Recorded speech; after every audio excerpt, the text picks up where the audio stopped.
প্রিয় দর্শক মণ্ডলী, আমরা এখন দাঁড়িয়ে আছি চাঁদপুর বাজারের পাড়া, সেই বিদ্যাধরপুর, সেই পদাতিক ক্লাবের সামনে। আমরা এখন একটি ছোট ব্যবসায়ীর যে পাদুকা, যে আমরা যে পায়ে দিয়ে যে আরামে যে ঘুরি, যে পায়ে যে আমরা কাঁটা ফোটে না, পাথর ফোটে না, সেই পাদুকা যেটাকে আমরা জুতা নামে করি, বিভিন্ন নামি দামি ব্র্যান্ডের কোম্পানি এখানে আপনারা জুতো দেখতে পাচ্ছেন।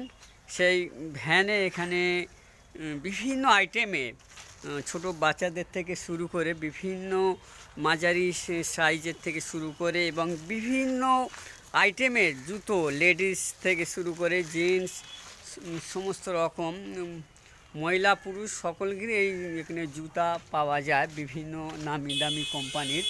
সেই দাদা এখানে আছে। তার আগে দেখাবো এক ক্রেতা। দাদা এখানে আসেন, আপনি এখানে আসেন। আপনি কি এই জুতোগুলো কিনছিলেন দেখছিলাম, তাই কিনে কীরকম লাগে আপনার এই ফুটপাথ থেকে জুতো কিনে?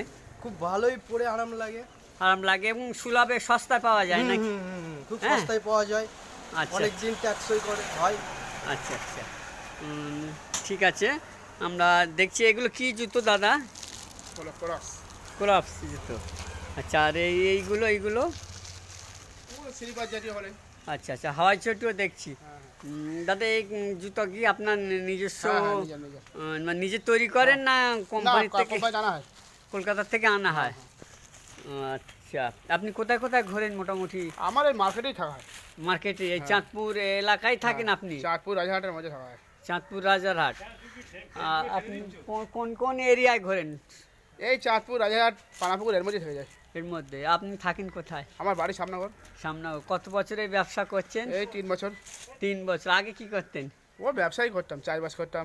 চাষবাস শেষ পড়তেছেন বলে এই কাজে নূতন করে যুক্ত হলেন। এই ব্যবসা করতে গেলে কত টাকা পুঁজি? 50-এর ওপর লাগে। 50? গাড়ি সামনের ধরে না গাড়ি বাদ দিয়ে? ও আচ্ছা, এটা কি আপনাকে ধার বাকি পড়ে? না, ধার বাকি কোনো গল্প নেই। ধার বাকির কোনো, মোটামুটি ব্যবসা করে মোটামুটি চলে যাচ্ছে কি? হ্যাঁ চলে যাচ্ছে। আপনার নামটা যেহেতু একটু বলেন। রিয়াজুল মোল্লা। রিয়াজুল মোল্লা। আপনি কি শুধু এই পেশার সঙ্গে যুক্ত না? না, চাষবাস আছে। চাষবাস আছে। আপনার ছেলে পিলে সন্তান? ওই একটা ছেলে। একটা ছেলে। পড়াশোনা করে?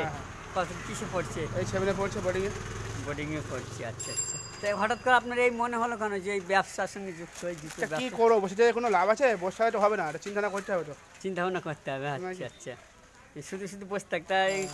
যারা বেকার আছে তারা চাইলে এই ব্যবসা করতে পারে? হ্যাঁ, অবশ্যই করতে পারবে। এটা ব্যবসা তো পচা ব্যবসা না, তাই তো? কোনো টেনশন নেই ব্যবসায় কোনো টেনশন নেই। ঠিক আছে, বিক্রি হতেই হবে, তার কোনো মানে নেই। এই জুতোগুলো কি বাচ্চাদের? এই 100 টাকা দাম বাচ্চাদের জুতো। আচ্ছা আচ্ছা আচ্ছা, মোটামুটি আপনারা এই ব্যবসা মোটামুটি করা যাবে স্বচ্ছন্দে এবং কোনো টেনশন ছাড়া? টেনশন মুক্ত ব্যবসা এটা, তাই তো? যে মাছ না যে পচে যাবে এরকম কোনো? হ্যাঁ, মোটামুটি সারাদিনই বেচা কেনা কেমন হয় আপনার? ও 5-6 4 ঠিক নেই। ঠিক নেই। হ্যাঁ, উপরওয়ালা যেটা আপনার রুজিক যেটা রেখেছে রিজিক, সেটা আপনি পাবেন, এই বিশ্বাস করেন আপনি কি? হ্যাঁ, সেটা অবশ্যই। বিশ্বাস না করে ব্যবসা করবে কি? মন স্রষ্টার বিশ্বাস করে সেটাকে আপনি বার হন। ঠিক আছে। তাহলে প্রিয় দর্শক মণ্ডলী, আমরা সেই জুতো বিক্রেতার দাদার কিছু কথাবার্তা শুনে নিলাম। আপনাদের সঙ্গে আবারও দেখা হবে কোনো এক পর্বে, কোনো এক সময়। এই জুতোর কত যুগ যুগ ধরে চলছে, যুগ যুগ ধরে চলবে। আবারও দেখায়। সকলেই ভালো থাকবেন, সুস্থ থাকবেন, দেশকে ভালোবাসুন, একে অপরে ভাই ভাই হয়ে থাকুন, এটাই আমাদের কাম্য। সকলকে ধন্যবাদ।